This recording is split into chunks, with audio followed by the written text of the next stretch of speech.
بسم اللہ الرحمن الرحیم۔ سامعین کرام، میاں والی میں جو ایک حالیہ دل خراش واقعہ پیش آیا ہے کہ ایک درندہ صفت ظالم اور بدبخت باپ نے گولیاں مار کر اپنی نومولود بچی کو شہید کر دیا۔ یقیناً یہ وہی دور جاہلیت ہے جو آقا علیہ الصلوۃ والسلام کی آمد سے پہلے تھا اور آج دوبارہ ہمارے درمیان عود کر آیا ہے، ہمارے درمیان لوٹ آیا ہے۔ دیکھیے، اس وقت بھی پاکستان میں اور دنیا میں ایسے لوگ پائے جاتے ہیں جو بیٹیوں کے پیدا ہونے پر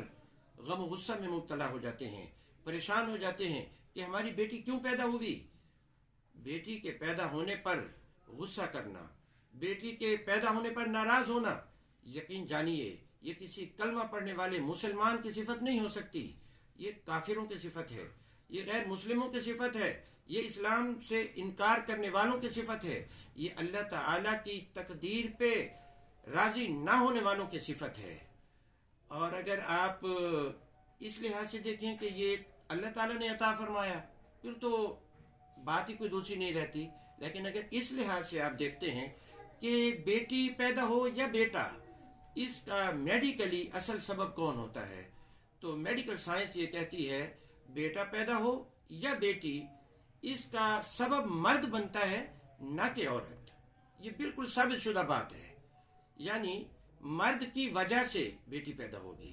مرد کی وجہ سے بیٹا پیدا ہوگا۔ اب اگر کسی شخص کو اپنی بیٹی کے پیدا ہونے پر غصہ آیا ہے تو پھر وہ بیٹی پہ غصہ نہ نکالے، وہ اپنی بیوی پہ غصہ نہ نکالے۔ اگر اس نے غصہ نکالنا ہے تو پھر وہ اپنی ذات کے اوپر نکالے۔ شرم آنی چاہیے ایسے شخص کو جو بیٹی کے پیدا ہونے پر ناراض ہوتا ہے۔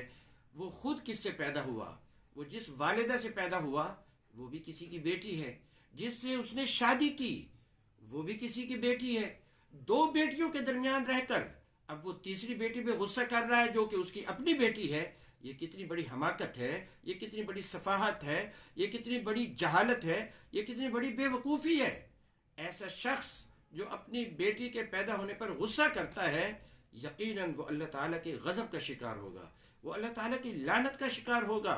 درندہ صفت انسان ہے۔ یہ حکومت وقت کی ذمہ داری ہے کہ ایسے لوگوں کو، ایسے ظالموں کو، ایسے درندوں کو لگام دے، اور لگام دینے کا طریقہ یہ ہے کہ ایسے لوگوں کو پکڑ کر عبرت کا سامان بنایا جائے، انہیں دنیا کے سامنے لا کر سریعام پھانسی دی جائے اور پھر اسے میڈیا کے اوپر وائرل کیا جائے تاکہ دنیا والے دیکھیں کہ جو بندہ اپنی اولاد کے ساتھ، اپنی بیٹی کے پیدا ہونے پر، رحمت کے پیدا ہونے پر غصہ کر رہا ہے، پھر اس کے ساتھ دنیا کے اندر یہ انجام ہو رہا ہے، پھر آخرت کی سزا تو اور بڑھ کر ہے، قبر کی سزا تو اور بڑھ کر ہے، وہ اللہ تعالیٰ علیحدہ سے عطا فرمائے گا۔ اللہ تعالیٰ اس قوم کو شعور عطا فرمائے، اللہ تعالیٰ اس قوم کو عقل عطا فرمائے، اللہ تعالیٰ اس قوم کو شرم و حیا عطا فرمائے، اور بالخصوص قرآن کی تعلیم حاصل کرنا